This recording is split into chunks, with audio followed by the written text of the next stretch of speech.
ताली बजा बजा के भजन गाइए, देखिए ठंडी दूर हो जाएगी। और सुंदर भगवान का नाम लेते रहिए, मस्ती में झूमते रहिए, ठंड भाग जाएगी। भगवान जहाँ भगवान की गर्मी आई ना, भगवान रूपी ऊर्जा आई, वहां पर सारी ऊर्जा जितनी ये ठंड बंड है सब चले जाएंगे। लेकिन आज हमको भी ठंडी लगी तो नहीं, हम पहनते नहीं है जल्दी, ठंड है काफी। और आइए कथा को श्रवण करते हैं सभी भक्त। सुंदर भगवान की कथा, सब सौभाग्य है भगवान की, राम जी की मर्यादा पुरुषोत्तम राम की पावन कथा हम सब श्रवण कर रहे हैं। और भगवान ने शिव धनुष को तोड़ा है और महाराज जनक जी के संताप को मिटाया।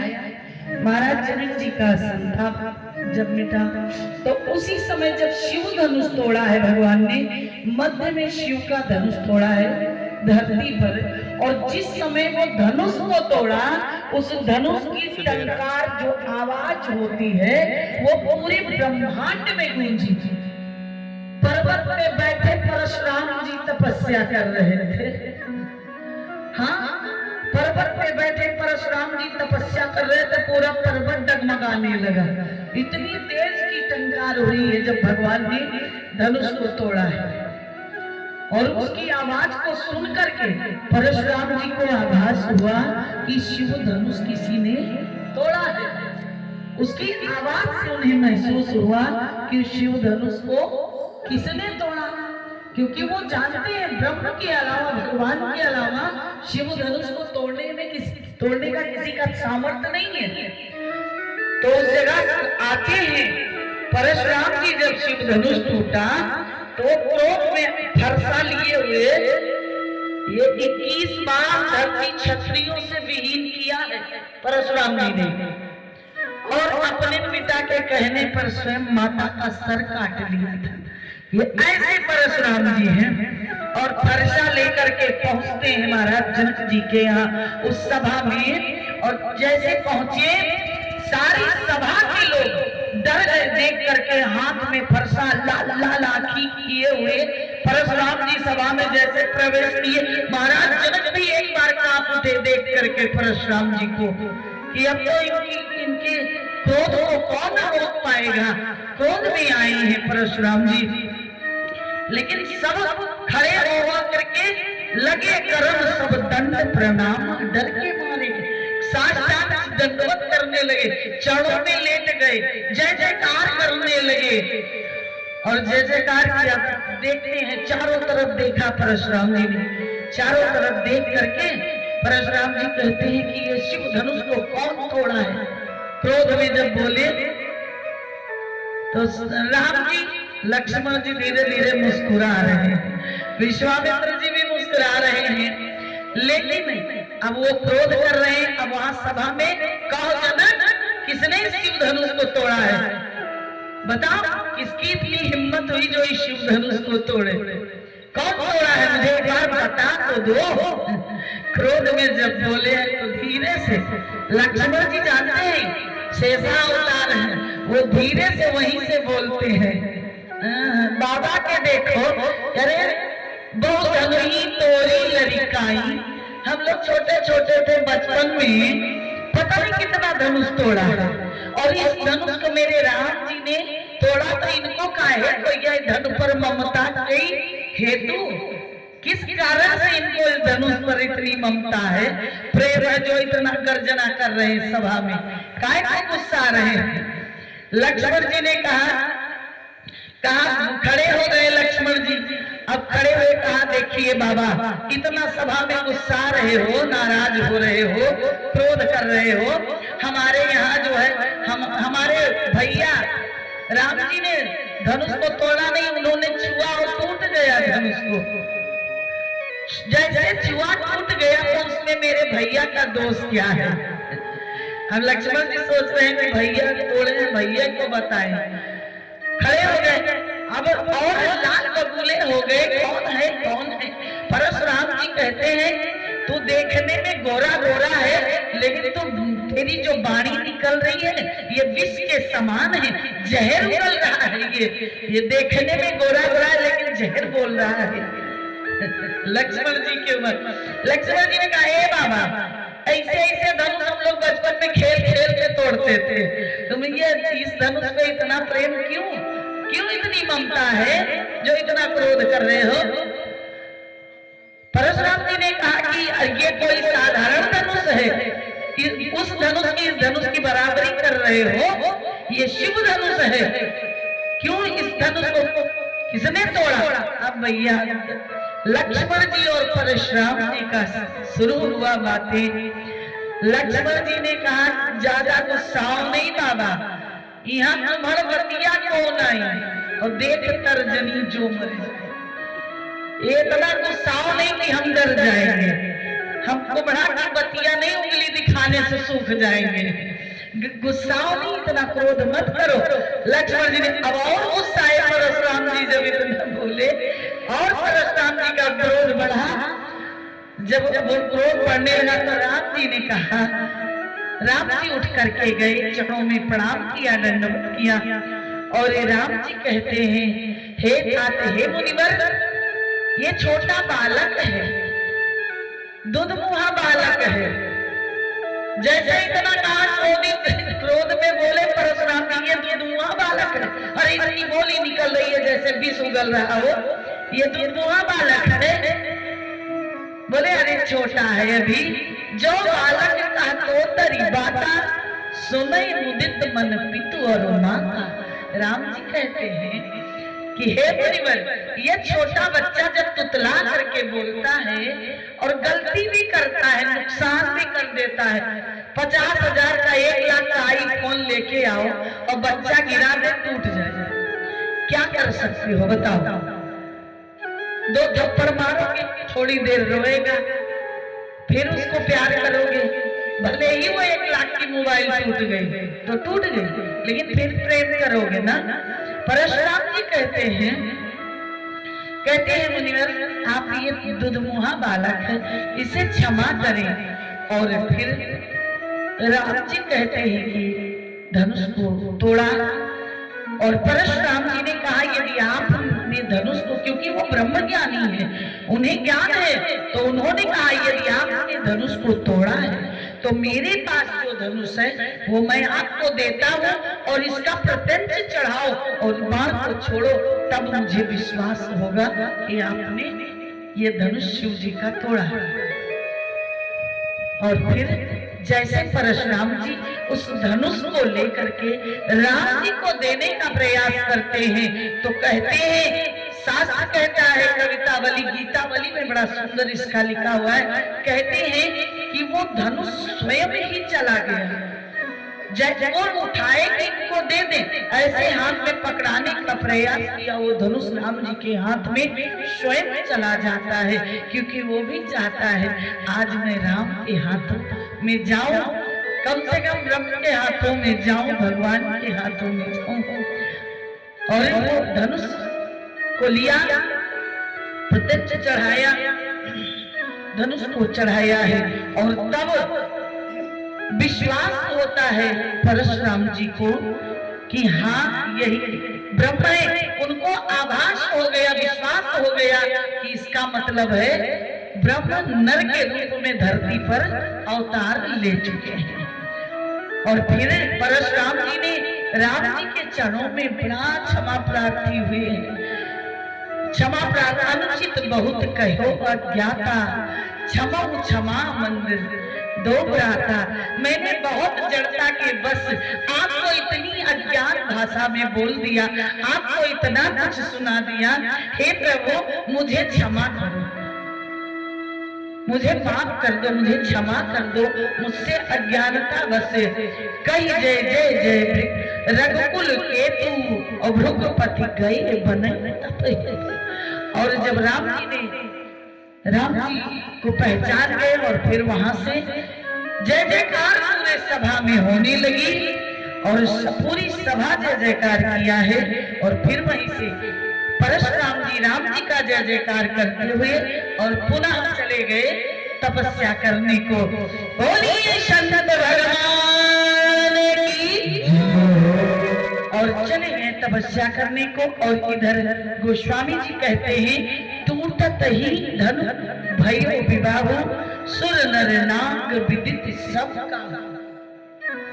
धनुष टूटा है, जयमाल हुआ। और इधर जयमाल होने के बाद पूरे मिथिलावासी इतने प्रसन्न हुए। और प्रसन्न होकर के मिथिलावासी एक दिन जब जयमाल हो गया उसके बाद में महाराज जनक जी और विश्वामित्र जी बैठकर आपस में बातें करते हैं और कहते हैं हे गुरुवर, जनक जी ने पूछा है कि हे मुनिवर, राम जी तो यहीं पर हैं, पर अभी अयोध्या में संदेशा पहुंचाना पड़ेगा कि राम जी का विवाह करने जा रहे हैं, हम बारात लेकर के आओ। जब तक अयोध्या में हम संदेशा नहीं देंगे तब तक कैसे महाराज दशरथ जानेंगे कि वहां विवाह भी होने जा रहा है। तो विश्वामित्र जी और विदेह राजा जनक दोनों ने सलाह करके और फिर भेजते हैं, दूत को भेजते हैं पत्रिका लेकर के अयोध्या। अयोध्या दूत महाराज जनक ने पत्रिका लेके हल्दी वल्दी लगा के, शुभ का प्रतीक हल्दी होता है, कहते हैं हल्दी लगा करके पत्रिका दिया है। और दूत लोग लेकर के जब अयोध्या में पहुंचे हैं ना, पहुंचे दूत रामपुर पावन और हर्षे नगर बिलोक सुहावन। अयोध्या को देखा है जैसे दूतों ने, तो वो बड़े प्रसन्न हुए। कहा कि हमारे जनकपुर जैसे सुंदर है, उससे लाख ज्यादा सुंदर तो अयोध्या है। धन्य है, मेरी किशोरी जी का विवाह इस अयोध्या में हो रहा है। कितना बड़भागी है महाराज जनक जी। और दूत लोग उस अयोध्या को देख करके बड़े प्रसन्न होते हैं। और इधर महल के द्वार पर पहुंचे, द्वारपालों ने बताया कि कोई आया है जनकपुर से। महाराज दशरथ ने उन्हें महल में बुलाया और महल में बुला करके पूछते हैं कि भैया आप कौन हो, कहां से आए? तो दोनों दूत कहते हैं कि हम जनकपुर से आए हैं, हमें राजा विदेह जनक ने पत्रिका लेकर के भेजा है। दशरथ जी ने कहा कैसी पत्रिका लेकर आए हो? बताया मैं पत्रिका लेकर के आया हूँ तो कि बारात लेकर के चलो, वहां विवाह होना है। किसका विवाह होना है? दशरथ जी ने कहा किसका विवाह होना है? तो कहते हैं कि आपके दो पुत्र वहां पर हैं गुरु विश्वामित्र के साथ में, और महाराज जनक जी के यहाँ धनुष यज्ञ था, वहीं गए थे। आप बारात लेकर के चलो।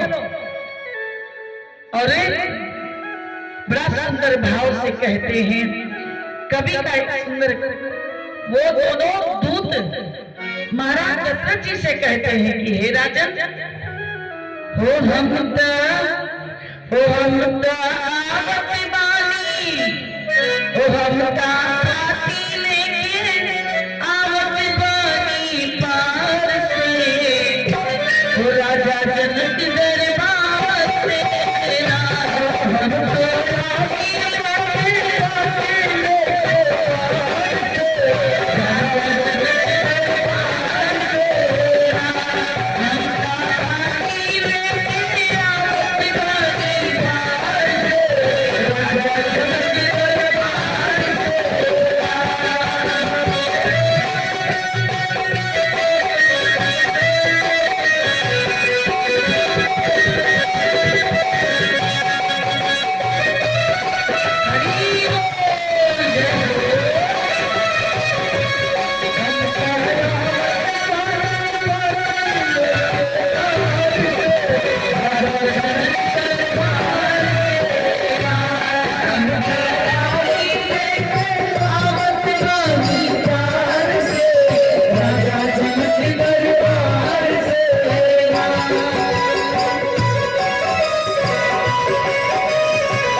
अयोध्या में महाराज दशरथ जी से कहते हैं कि हे राजन, हम तो हमारी पूरी मिथिलावासी आपके पुत्र को देखकर प्रसन्न है। पूरी मिथिलावासी जय जयकार कर रहे हैं और आप बारात लेकर के आओ, पत्रिका दिया है। और महाराज दशरथ ने दोनों दूतों को बहुत सारी निछावरी दिया। निछावरी देकर के जो स्वयं गले में मणि की माला पहने थे वो निछावरी में उतार के दे दिया दूतों को। और दूत लोग इतना प्रसन्न हुए कि अयोध्या में हमारी किशोरी जी का विवाह हो। और वहां से दूत लोग वापस जाते हैं और वापस जनकपुर में गए। और इधर बारात की तैयारी होती है अयोध्या से। जा के गुरु वशिष्ठ से महाराज दशरथ जी कहते हैं कि हे गुरुदेव भगवान, बारात लेकर के अयोध्या चलना है, अयोध्या से जनकपुर चलना है। और आप सुंदर लगन शोध लो, देख लो, सुंदर दिन आ जाए, सुंदर समय आ जाए, सुंदर अवसर आ जाए, देख करके बताओ, उसी दिन हम लोग बारात लेकर अयोध्या से जनकपुर चले। वशिष्ठ जी ने सुंदर मुहूर्त निकाला है। कहते हैं स्वयं नारद बाबा मुहूर्त निकालते हैं। अच्छा, भगवान का विवाह कौन से महीने में हुआ था? अगहन महीने। अगहन में। और अगहन के महीने में भगवान का विवाह होता है। और इधर तैयारी होने लगी है। गुरु वशिष्ठ जी आते हैं, तैयारी करो। तीनों मैया आज बड़ी प्रसन्न है कि मेरे पुत्र का विवाह होगा, क्योंकि भगवान भोलेनाथ ने कहा था ना कि आपके बेटा को तो एक बाबा आएगा मांग कर ले जाएगा, तो विवाह करवा के बहू भी साथ में ले आएगा। आज कौशल्या महारानी वही बात याद कर रही। लेकिन एक बात महाराज दशरथ जी कहते हैं वशिष्ठ जी से कि हे गुरुदेव भगवान, बारात लेकर तो हम चलेंगे, लेकिन बारात बिना दूल्हे की अच्छी नहीं लगती है। अब दूल्हा कहां से लाए? दूल्हा तो पहले ही वहां बैठा है। तो वशिष्ठ जी ने उनको एक उपाय बताया। कहा देखिए राजन, चिंता मत करो, भरत और राम जी दोनों एक रूप के हैं, एक शकल के, एक रत्ती मात्र भी अंतर नहीं है। कहा भरत और राम एक रूप के हैं, तो भरत को दूल्हा बना लो और शत्रुघ्न को सहबाला बना लो और बारात लेकर चलो, जो होगा देखा जाएगा। भरत जी को दूल्हा बनाए और शत्रुघ्न जी को सहबाला बनाए और लेकर के सुंदर शुभ अवसर आता है। चले हैं जब ना, बाबा गोस्वामी तुलसीदास जी कहते हैं कि आज मिथिला और अयोध्या का जो मिलन है ना, बड़ा दिव्य सुंदर है। कहते हैं कि जिम सरिता सागर बह जाई, अयोध्या पिता ही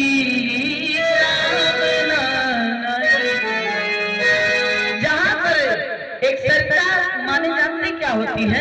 छोटी सी नदी। सरिता छोटी सी नदी को बोलते हैं। जैसे छोटी नदी बह रही है, अब गंगा यमुना के बराबर नहीं है, छोटी छोटी नदियां बहती हैं। लेकिन कहते हैं जब छोटी नदी एक दिन बहते बहते कभी जाकर के वो कभी समुद्र से मिल जाती है ना, तो उसकी भी, छोटी नदी की भी महानता समुद्र के समान हो जाती है। फिर वो नदी नदी नहीं रहती, उसको भी लोग समुद्र ही कहने लगते हैं। इसलिए गोस्वामी बाबा कहते हैं कि जिन सरिता सागर बह जाई, जब पिता ही कामना नहीं, तिम सुख संपत्ति बिन ही बुलाए, धर्मशील पह जाए। कहते हैं आज वो सुख, वो संपत्ति, वो कहते हैं जो आनंद इस समय का है अयोध्या और मिथिला का, वो आनंद नहीं कहीं भी देखने को नहीं मिलता महाराज। और सुंदर भुवन चारि दस भरा उछाहू, और जनक सुता रघुवीर विवाहू। वहां भी तैयारी हो रही, यहाँ भी तैयारी हो रही है। और तैयारी होती है सुंदर। अयोध्यावासी सब इकट्ठा हुए महाराज दशरथ के महल पर, सब चिल्ला रहे हैं मैं भी चलूंगा बाराती, मैं भी चलूं। भाई अयोध्या वाले सब जनकपुर देखने के लिए लालायित हुए, वो भी राम जी का विवाह देखने के लिए। तो विवाह में जब बाराती चलती है ना, तो कहते हैं कुछ हाथी है, कुछ घोड़ा है, कुछ रथ है, कुछ पैदल है, कुछ पालकी में है। इसी प्रकार से बाराती अयोध्या से चलती है और सुंदर शुभ समय आता है। और सुंदर शुभ समय में हो मंगल मोले लागने दीने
तैयारी होने लगी और सब सुनी सकल लोगों ने यह बात।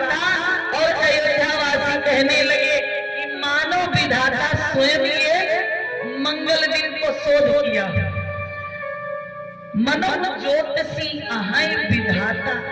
कहते हैं स्वयं भगवान आकर के ज्योतिषी का रूप धारण करके यह सुंदर शुभ समय निकाला हो, ऐसा आभास हो रहा है। और सुंदर बारात चलती है अयोध्या से मिथिला की तरफ। और जब मिथिला की तरफ बारात लेकर महाराज जनक जी के द्वार की तरफ जब चले हैं जनकपुर की तरफ, तो कहते हैं बारात चली है तो बड़ा सुंदर ओ